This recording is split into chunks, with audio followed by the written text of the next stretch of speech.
ಒಂದು ಆದರಣೆ ಸಿಗುತ್ತೆ ಅಂತ ಇವತ್ತು ನಿನ್ನನ್ನು ನನ್ನನ್ನು ನೋಡಿ ಇನ್ನೊಬ್ರು ಹೇಳ್ಬೇಕು. Hallelujah, hallelujah.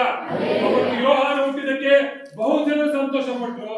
ಇವತ್ತು ಅದೇ ಯೇಸು ನಿಮ್ಮನ್ನೆಲ್ಲ ಹುಟ್ಟಿದಕ್ಕೆ ನಿಮ್ಮನ್ನು ನೋಡಿ ಅನೇಕ ಜನರು ಈ ಪ್ರಾಂತ್ಯದಲ್ಲಿರೋರು, ಈ ಊರಲ್ಲಿರೋರು, ಈ ರೋಡಲ್ಲಿರೋರು ಸಂತೋಷ ಪಡ್ಬೇಕು. ಏನಂತ? ಇವರಲ್ಲಿ ಯೇಸು ಇದ್ದಾರೆ. ಹಲ್ಲೆಲೂಯಾ. ಇವರಲ್ಲಿ ಯೇಸುವಿನ ಪ್ರೀತಿ ಇದೆ. ಹಲ್ಲೆಲೂಯಾ. ಇವ್ರ ಹತ್ರ ಮಾತಾಡಿದ್ರೆ ಒಬ್ಬ ಯೇಸು ಹತ್ರ ಮಾತಾಡ್ದ ಹಾಗೆ ಆಗುತ್ತೆ. ಯೇಸುವಿನ ರೀತಿಯಾಗಿ ಸಂತೈಸ್ತಾರೆ. ನನ್ನ ಕಷ್ಟಕ್ಕಾಗಿ ಕಣ್ಣೀರಿಟ್ಟು ಪ್ರೇಯರ್ ಮಾಡ್ತಾರೆ. ಹಲ್ಲೆಲೂಯಾ.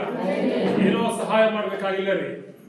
ಯೇಸು ಹೇಳಂತ ಮಾತುಗಳಾಗಿ ನಾನು ನಿಮ್ ಜೊತೆ ಇದ್ದೀನ, ಧೈರ್ಯವಾಗಿ ಆ ಒಂದು ಮಾತು ಇನ್ನೊಬ್ಬರನ್ನ ಆದರಣೆ ಪಡಿಸುವಂತ. ಹಲ್ಲೆಲೂಯಾ. ಜನರಿಗೆಲ್ಲ ಮಹಾ ಸಂತೋಷ ಉಂಟು ಮಾಡುವಂತ ಶುಭ ಸಮಾಚಾರ ಅದೇನೆಂದರೆ ನನಗಾಗಿ ನಿನಗಾಗಿ ಒಬ್ಬ ರಕ್ಷಕನು ಹುಟ್ಟಿದ್ದಾನೆ. ಹಲ್ಲೆಲೂಯಾ.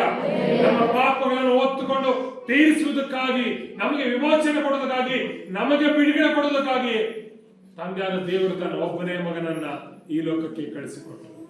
ಹಲ್ಲೆಲೂಯಾ. ನೋಡ್ರಿ, ತಂದೆಯಾದ ದೇವರಿಗೆ ಎಷ್ಟು ಪ್ರೀತಿ ಇದೆ. ಹಲ್ಲೆಲೂಯಾ.